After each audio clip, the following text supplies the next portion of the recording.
Kaum partai pelopor yang sejati, kamu harus bisa mengerjakan syarat itu. Adakanlah propaganda di mana-mana, adakanlah kursus di mana-mana, adakanlah perlawanan di mana-mana, adakanlah anak-anak organisasi, adakanlah fakbon dan serikat tani, adakanlah majalah-majalah dan pamflet-pamflet dan risalah-risalah. Pendek kata, adakanlah aksi di mana-mana. Dan masa yang tadinya tidur seakan-akan tergendam oleh sapa mantranya imperialisme, niscaya akan bangunlah tertiup oleh angin hangatnya aksimu itu. Kamu sanggup bekerja, wahai, bekerjalah menurut perjanjianmu, bekerjalah dengan segala organisasi talentmu, bekerjalah sepuncak keuletanmu, bekerjalah memeras tenagamu, menyusun dan membangkitkan partai beserta fakbon dan serikat tani. Sekali lagi, terutama fakbon dan serikat tani yang di dalam masa aksi ada faedahnya juga banyak bergembar-gembor. Gemborkanlah juga gurungmu sampai suaramu memenuhi alam. Gerakkanlah juga penamu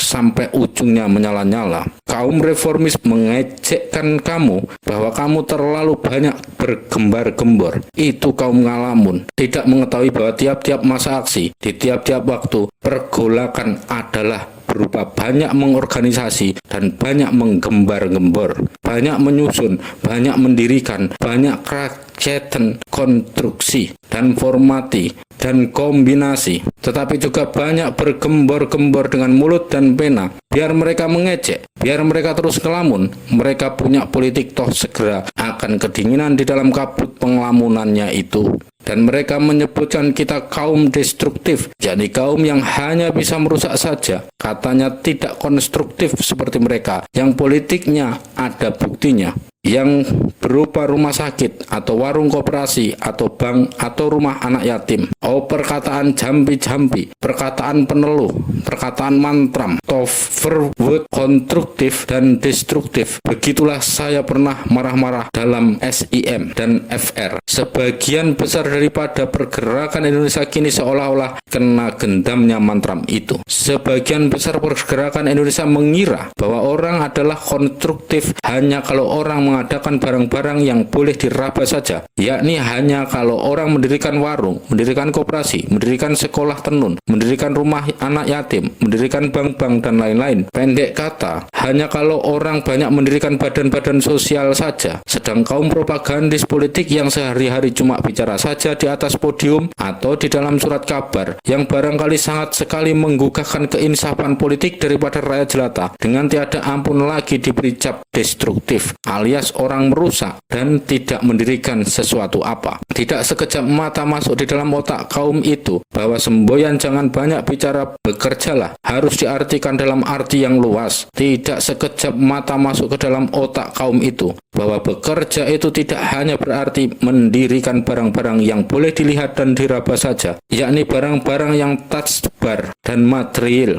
Tidak sekejap mata kaum itu mengerti bahwa perkataan mendirikan itu juga boleh dipakai untuk barang yang abstrak, yakni yang bisa berarti mendirikan semangat, mendirikan keinsafan, mendirikan harapan, mendirikan ideologi, atau Gestaltgebov, Gestaltix artileri, yang menurut sejarah dunia akhirnya adalah salah satu artileri yang hebat buat menggugurkan sesuatu setesel. Tidak sekejap mata kaum itu mengerti bahwa terutama sekali di Indonesia dengan masyarakat yang merek kecil dan dengan imperialisme yang industrial itu, ada baiknya juga kita gembar-gembor di dalam arti membanting kita punya tulang, mengucurkan kita punya keringat, memeras kita punya tenaga untuk membuka-bukakan matanya rakyat jelata tentang setesel yang mencengkram padanya, menggugah-gugahkan keinsafan politik daripada rakyat jelata itu, dibarengi dengan menyusun-nyusunkan segala tenaganya di dalam organisasi-organisasi yang sempurna tekniknya dan sempurna disiplinnya. Misalnya Van Bon bangun dan Sarekat Tani. Pendek kata, hidup-hidupkan dan besar-besarkanlah masa aksi daripada rakyat jelata itu adanya. Kita boleh mendirikan warung, kita boleh mendirikan koperasi, kita boleh mendirikan rumah anak yatim, kita boleh mendirikan badan-badan ekonomi dan sosial. Ya, kita ada baiknya mendirikan badan-badan ekonomi dan sosial, asal saja mengusahakan badan-badan ekonomi dan sosial itu sebagai tempat-tempat pendidikan persatuan radikal dan sepak terjang radikal. Kita ada baiknya mendirikan badan-badan ekonomi dan sosial itu, asal saja kita tidak menggenuki pekerjaan ekonomi dan sosial itu menjadi pekerjaan yang pertama, sambil melupakan bahwa Indonesia